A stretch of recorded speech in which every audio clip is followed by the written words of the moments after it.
चींटी और टिड्डे की कहानी। बहुत साल पहले एक घास के मैदान में एक चींटी और एक टिड्डा रहता था। दिन भर चींटियां बहुत काम करती थी। दूर खेत से गेहूं के दाने लाने का कठिन कार्य वो करती थी।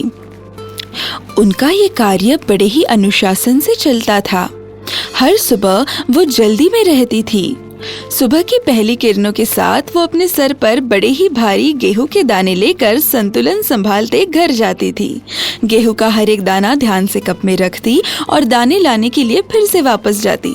पूरा दिन बिना थके बिना आराम किए जाती तथा आती और गेहूं के दाने ध्यान से कप में रखती थी। उधर दूसरी तरफ एक आलसी टिड्डा दिन भर छांव में आराम करता और गाने गाता था।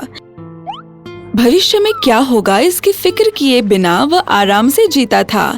उसे दिन भर काम करने वाली बेचारी चींटियों पे दया आती थी। दिन बीत रहे थे, तभी टिड्डा आलस भरा घास पर कूदता और आराम से स्वादिष्ट खाना खाता था। गाना गाते गाते आराम से जी रहा था। जब चींटियां दाने लाकर घर में अच्छे से संभाल कर रख रही थी और मेहनत कर रही थी। एक दिन हर रोज की तरह सारी चींटियां दाने ला रही थी। तब उनमें से एक चींटी भारी दानों की वजह से नीचे गिरी, इसलिए वो बुरा मानकर रोने लगी। उसे मदद करने के बजाय टिड्डा उसे देखकर हंसने लगा। चींटी ने कहा, टिड्डे महाशय, ये दाना मेरे घर तक उठाकर ले जाने में आप मेरी मदद करेंगे क्या? मैं आपकी बहुत आभारी रहूंगी। चींटी की बातों को अनसुना करके टिड्डा अपने ही संगीत में धुंध रह गया। चींटी ने अकेले ही अपनी मेहनत से वो दाना उठाया और वो चली गई। तुम इतनी मेहनत क्यों करती हो प्यारी चींटी? टिड्डे ने पूछा। हाँ, थोड़ा आराम कर लो, थोड़ा मेरा गाना भी सुनो। गर्मी है, दिन भी बड़ा है, किस लिए बोझ उठाने में वक्त गवा रही हो? चींटी ने अनसुना करके अपनी गर्दन घुमा ली। थोड़ा सा जल्दी में ही खेत की तरफ वो रवाना हो गई। तभी टिड्डा जोर से हंसा। तुम बड़ी बेवकूफ चींटी हो। टिड्डे ने फिर से उसे पुकारा। आओ और मेरे साथ नाचो गाओ। काम को भूलकर गर्मी का थोड़ा सा मजा लेते हैं। मैं बारिश के मौसम के लिए खाना इकट्ठा करने में लगी हूँ, चींटी ने कहा, और तुम्हें भी ऐसा ही करना चाहिए। हाँ, बारिश की चिंता इतनी क्यों करनी है? टिड्डे ने जवाब दिया। अभी तो हमारे पास बहुत सारा खाना है और बहुत सारा वक्त है बरसात की तैयारी के लिए। लेकिन चींटी को समझ आ गया था कि वो क्या कर रहा है, इसलिए वो अपने रास्ते निकल गई। इधर टिड्डा पूरी ऋतु में अपने ही नाच गाने में व्यस्त रह गया। सारे दिन काम करके बारिश की तैयारी करने के बजाय उसने खेलना, नाचना, गाना इन्हें महत्व दिया। ये सुंदर गर्मी के दिन हमेशा रहने वाले नहीं हैं और जल्द ही बारिश और उसके बाद सर्दी आने वाली है, ये तो वो भूल ही गया था। जल्द ही गर्मी का मौसम बारिश में बदल गया और बारिश के बाद सर्दी का मौसम आया। सूरज अब बहुत ही कम दिखता था। दिन छोटा था, धुंधला और रात तथा बहुत बड़ी और अंधेरी थी। हर तरफ भयानक सर्दी और बर्फ गिरनी शुरू हो गई थी। टिड्डा सर्दी से कांपने लगा, खुद को सूखे पत्तों से बचाने की कोशिश में थकने लगा, परंतु हवा जोर से आने पर उसे ठंड लगती थी। उसे बहुत भूख लगती थी और खाने के लिए कुछ मिलता नहीं था। उसे पता चला कि अगर खाने के लिए कुछ नहीं मिला तो वो जल्द ही मर जाएगा।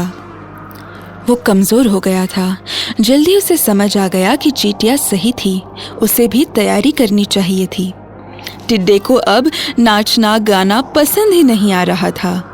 सर्दी से वह भूखा था। उसे बर्फ से बचने के लिए न घर था न खाने के लिए खाना था। सारी हरियाली और खेत बर्फ से लिपटी थी और खाने के लिए कुछ भी नहीं था। अब मैं कहाँ जाऊं? मैं क्या करूं? टिड्डे को पछतावा हुआ। इस बार की सर्दी हर बार से इतनी बुरी होगी ये टिड्डे ने सोचा ही नहीं था। खुद के खाने का इंतजाम उसने नहीं किया था और वो करने में दूसरों की मदद भी नहीं की थी। केवल इसी वजह से वह अगला गर्मी का मौसम देखने के लिए जीवित ही नहीं रहने वाला था। तभी उसने देखा कि चींटियां गर्मी में इकट्ठा किया हुआ खाना खाने का आनंद ले रही है। मैं चींटी के पास जाता हूँ, वहां मुझे खाना मिलेगा और आसरा भी। टिड्डे को अपने आप पर शर्म आई। वो थक कर चींटी के घर तक गया और उसने दरवाजे से आवाज लगाई।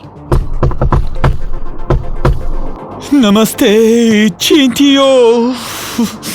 वो मुस्कुराते हुए बोला, मैं आ गया तुम लोगों के लिए गाना गाने, लेकिन उसके लिए मुझे थोड़ी सी गर्मी चाहिए और कुछ खाना भी चाहिए ताकि मैं गा सकूं। नहीं नहीं टिड्डे महाशय, हमें आपका गाना सुनने की कोई इच्छा नहीं है।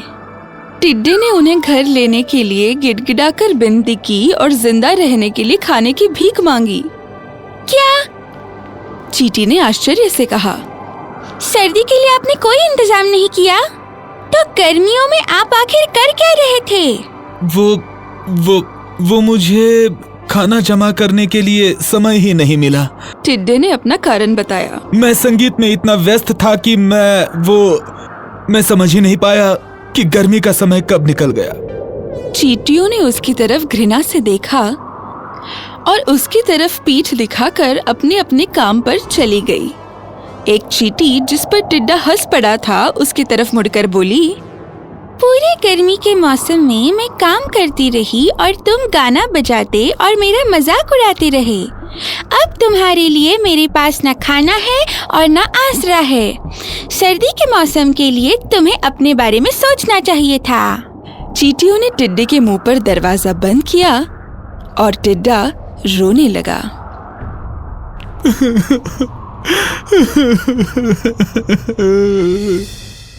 समाप्त।